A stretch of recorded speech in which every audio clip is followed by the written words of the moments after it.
মাংসগুলো ছোটবেলা থেকে মা রান্না করে দিয়েছিল, বাড়িতে খেয়েছেন, তাই পরিষ্কার জানেন যে কোনটা কেমন খেতে। প্রথম কথা বলে দেই যে সেটা হচ্ছে যারা কেউ মাংনা খাচ্ছি না, পয়সা দিয়ে খাচ্ছি এবং ট্যাক্স দিয়ে খাচ্ছি। দ্বিতীয় জায়গা হয়ে গেল এই সায়ক বলে ছেলেটিকে যে আলোচনা হচ্ছে, আমি তাকে খুব একটা বেশি চিনিও না। গরুর মাংস খান না। প্রগতিশীল বামপন্থীরা তারা হাতি ইয়েতি গরু টরু যে কোনো কিছুর মাংস খেতে পারেন, তা দিয়ে আমাদের কোনো আপত্তি নেই। সে সিঁদুর পরা মাকে, শাঁখা পরা মাকে দিয়ে বলে কোষের আদৌ কিনা আমি জানি না, তাদের ব্যাপার, তাদের ইচ্ছা। কিন্তু ভয়ঙ্কর হচ্ছে এই ছেলেটি, তার চরিত্র কেমন, সে কফুট, তার চুল কেমন, অমুক তমুক আলোচনা শুরু হয়ে ছেলেটাকে কোণঠাসা করা। ওয়েটার সে শুয়োরের মাংস পরিবেশন করতে গিয়ে তাকে থতমত খেতে হবে এবং তাকে ভাবতে হবে যে এটা কি ঠিক হচ্ছে, কারণ ধর্মীয় ভাবাবেগে একটা আঘাত আসে। ঠিক তেমন প্রগতিশীলতার মিথ্যে নাটক, সেকুলারিত্বের মিথ্যে নাটক, যে শয়তানিগুলো চলে তার বাইরে গিয়ে যদি বলতে হয়, তাহলে একজন হিন্দুকে যদি কেউ গরুর মাংস নিয়েও আসেন, তাকে একটু জানা উচিত যে এটা বিফ, এটা কি আপনি খাবেন। খুব স্বাভাবিক ঘটনা, এর মধ্যে তো উত্তেজনার কোনো কিছুই নেই। কিছু লোক উত্তেজনা করেছে। প্রথম হচ্ছে যে আমি যে কোনো জায়গায় খেতে যাই না কেন, আমি যেই হই না কেন, আমি যা অর্ডার দেবো সেই খাবারটা দেওয়া হবে। আর প্রথম কথা জায়গা হচ্ছে যে কিছু লোকজন খুব প্রগতিশীল দেখাতে গিয়ে নিজেদের, কেন ওটা খেয়ে বুঝতে পারেননি কিসের মাংস, এটা খেয়ে বুঝতে পারেননি কিসের মাংস। যারা বলছেন তারা নিশ্চয়ই এই ধরনের মাংসগুলো ছোটবেলা থেকে মা রান্না করে দিয়েছিল, বাড়িতে খেয়েছেন, তাই পরিষ্কার জানেন যে কোনটা কেমন খেতে। প্রথম কথা বলে দেই যে সেটা হচ্ছে যারা তৃণভোজী প্রাণী, অর্থাৎ সেটা গরু হোক, ছাগল হোক বা হরিণ হোক, মানে এই ধরনের প্রাণী যেগুলো রয়েছে, তাদের জেনারেলি মাংসের ধরন একটা হয়, শুধুমাত্র মাটনের যে মাংসের ধরন সেখানে ফাইবারগুলো একটু বড় হয়, কারণ প্রাণীটা বড়, তার থেকে বেশি বুঝতে পারা যায় না। আর যে ধরনের প্রিপারেশন তৈরি করা হয় সেখানে পরিষ্কার প্রিপারেশনের টেস্টটাই তৈরি হয়ে যায়। তো যাই হোক না কেন, যাই করুক না কেন, অর্ডার যখন আমি দিয়েছি এবং সেই ক্ষেত্রে সেই খাবারটাই আসা উচিত, এটা খুব নর্মাল কোর্সে। যে কোনো জায়গায় যে কোনো মানুষ অর্ডার দিয়ে যদি অন্য খাবার তার কাছে আসে, সেটা কিন্তু রেস্টুরেন্ট কর্তৃপক্ষের এটা ভুল, অন্যায় বা অপরাধ, কারণ আমরা কেউ মাংনা খাচ্ছি না, পয়সা দিয়ে খাচ্ছি এবং ট্যাক্স দিয়ে খাচ্ছি। দ্বিতীয় জায়গা হয়ে গেল এই সায়ক বলে ছেলেটিকে যে আলোচনা হচ্ছে, আমি তাকে খুব একটা বেশি চিনিও না, জানিও না। It's very simple. সেই জায়গাটা হচ্ছে যে একজন হিন্দু, তিনি জেনারেলি কিন্তু গরুর মাংস খান না। প্রগতিশীল বামপন্থীরা তারা হাতি ইয়েতি গরু টরু যে কোনো কিছুর মাংস খেতে পারেন, তা দিয়ে আমাদের কোনো আপত্তি নেই। কিন্তু ঘটনা হচ্ছে যে তারা সবাইকে নিজেদের মতো ভেবে ফেলছেন কেন।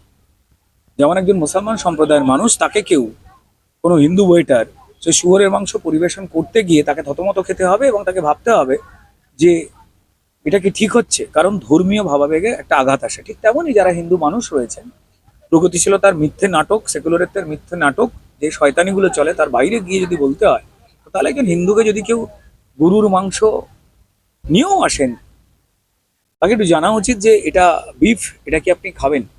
এটা জেনারেল একটা জেস্টার।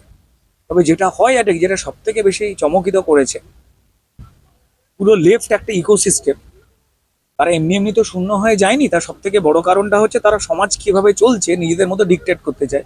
আমি জানি না তারা রবিবার দিন গরুর মাংস তার বাড়িতে এসে সিঁদুর পরা মাকে, শাঁখা পরা মাকে দিয়ে বলে কোষের আদৌ কিনা আমি জানি না, তাদের ব্যাপার, তাদের ইচ্ছা।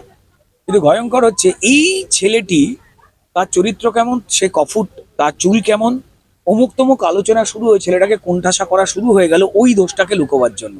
This is not done. তিনি ভালো মানুষ হোক, মন্দ মানুষ হোক, তিনি বাড়িতে থাকুক, ফ্ল্যাটে থাকুক, কুঁড়ে ঘরে থাকুক, তিনি একটা খাবার অর্ডার করেছেন, তার পরিবর্তে একটা অন্য খাবার এসেছে, তিনি একজন হিন্দু ছেলে, সেখানে হিন্দু ধর্মের ভাবাগে গরুর মাংস খাওয়াটা রেওয়াজ নেই, নিয়ম নেই, আবার ভাবাবেগে আঘাত হয়। তাই পরিষ্কার যদি কেউ পরিবেশন করবার আগে তাকে জিজ্ঞেস করে নেওয়া উচিত। ঠিক তেমন ভাবে যদি কোনো মুসলমান কাস্টমার আসতো এবং তাকে যদি কোনো শুয়োরের মাংস বা এই ধরনের মাংস যা তাদের ভাবাবেগে আঘাত দেয়, সেটা দেবার আগে কিন্তু জিজ্ঞেস করে নেওয়াটা জায়গা দরকার ছিল। এই ক্ষেত্রে হোটেল কর্তৃপক্ষ তারা নিজেরা ক্ষমা স্বীকার করেছেন, আমরা স্পষ্টত দেখতে পেয়েছি। অফিসিয়াল ক্ষমা স্বীকার তারা করেছেন যে মারাত্মক অপরাধ কিন্তু অনিচ্ছাকৃত। তার মানে এই ঘটনাটা ঘটেছে। তো সুতরাং এটাকে নিয়ে হঠাৎ করে এই দোষটাকে আড়াল করতে গিয়ে, আমি জানি না প্রত্যেকেই স্টেক হোল্ডার কিনা অলিভাবে, আমি জানি না। অলিভাবে আমরা বিভিন্ন বন্ধু বান্ধব গেছি, খাওয়া দাওয়া করেছি, কখনো ভুল হয়নি। আমার নিজে যেটা মনে হয় যে এই প্রবলেমটা কর্তৃপক্ষের, কিন্তু যে ওয়েটার খাবারটা দিয়েছেন তাকে জেলে পুরে দেওয়াটা, এটা মমতা বন্দ্যোপাধ্যায় ঠিক হয়নি। তার কারণটা, এন্ড অফ দ্য ডে আমরা যখনই কোনো জায়গায় কোনো অভিযোগ করতে যাই, সেই অভিযোগ কিন্তু পরিষ্কার থানা নিতে চায় না। আপনি যে কোনো চুরির গল্প বলুন, থানা আপনাকে পরিষ্কার গ্রহণ করবে না, আপনাকে ঘোরাবে যদি না কোনো শাসক দলের যদি না কোনো রেকমেন্ডেশন থাকে, বা যদি ভিডিওতে চারদিকে যদি ছড়িয়ে না যায়, আপনাকে ঘোরানো হবে। সেই জায়গায় একজন অভিযোগ করলেন, সেই জায়গায় একজন গরিব ওয়েটারকে দিনান্দিয়া জেলে ভরে দেওয়া। আমার মনে হয় যে এই ঘটনা লোকাল পার্ক স্ট্রিট থানার পুলিশ কখনো পর্যন্ত নেয়নি। এই ধরনের ঘটনা যা সেন্সিটিভ হতে পারে সেটা ভেবে পরিষ্কার মমতা বন্দ্যোপাধ্যায় যেভাবে বেলডাঙ্গায় পুলিশকে দাঁড় করিয়ে রেখে দিয়ে অবরোধ করান, এবং সাংবাদিক মানে আপনার মতো যারা আমার এই ভিডিও করছেন তারা যখন নিগৃহীত হন, তখন পরিষ্কার পুলিশের সাহায্য পেয়ে আমাদের রিপোর্টাররা পান না, সোমা মাইতিদের মতো লোকেরা পান না। তো যাই হোক না কেন, ভুলটা ভুল, এটা অলিভাব স্বীকার করেছেন, ওখানে যারা রয়েছেন স্বীকার করেছেন, বাট এটা অনিচ্ছাকৃত ভুল হয়েছে। কিন্তু আজকে বেরিয়েছে যে এক জায়গায় দেখা যাচ্ছে, সেটা অনেকেই পোস্ট করেছে, Order অর্ডার দুটোই করা ছিল order দুটোই বিফ এবং মাটন pork, এই সরি মাটন এবং বিফ দুটোই অর্ডার করা হয়েছিল। সেটা নাম লেখা আছে? আপনারা প্রশ্ন করেছেন, আপনারা তো সাংবাদিক। না, সেটা আমি জিজ্ঞেস করছি যে পরিষ্কার নাম লেখা আছে? চার্জশিট হলে আমি বললাম যে নাম লেখা আছে, তো তাহলে মমতা বন্দ্যোপাধ্যায় পুলিশ তড়িঘড়ি গরিব ওয়েটারটাকে অ্যারেস্ট করালেন কেন? কেন করালেন তিনি? এটা তো উচিত হয়নি। মুসলমান সম্প্রদায়ের লোকজন আলাদা দল করে তৃণমূলকে ভোট দেবে না বলে এই এত রাত, এটা ঠিক নয় তো একদম। আর চলুন, এখন 40খানা বিল আমি আপনাকে দিয়ে দেবো বানিয়ে। আমার নিজের মনে হয়েছে যে এই বিষয়টা একদম ধর্মীয় একটা আবেগের জায়গায়। যিনি হিন্দু, তিনি মুসলমান, যেমন মানুষেরা তারা শুয়োরের মাংস বা তাদের যেটা ধর্মীয় ভাবাবেগে আঘাত করে সেটাকে অ্যাভয়েড করেন, ঠিক তেমনই একজন হিন্দু, সেই ছেলে ভালো হোক মন্দ হোক, পরিষ্কার তিনি লম্বা হোক বেটে হোক, আমার জানবার দরকার নেই। তিনি একজন হিন্দু, তিনি যে খাবারটা খেতে চাননি পরিষ্কার সেটা দিয়েছেন এবং সরি বলেছেন। যখন ওয়েটার সরি বলছেন, হোটেল কর্তৃপক্ষ সরি বলছেন, তারা বিবৃতি দিয়ে প্রকাশ করছেন, তাহলে এত সন্দেহ শার্লক হোমসের মধ্যে তৈরি করছে কারা?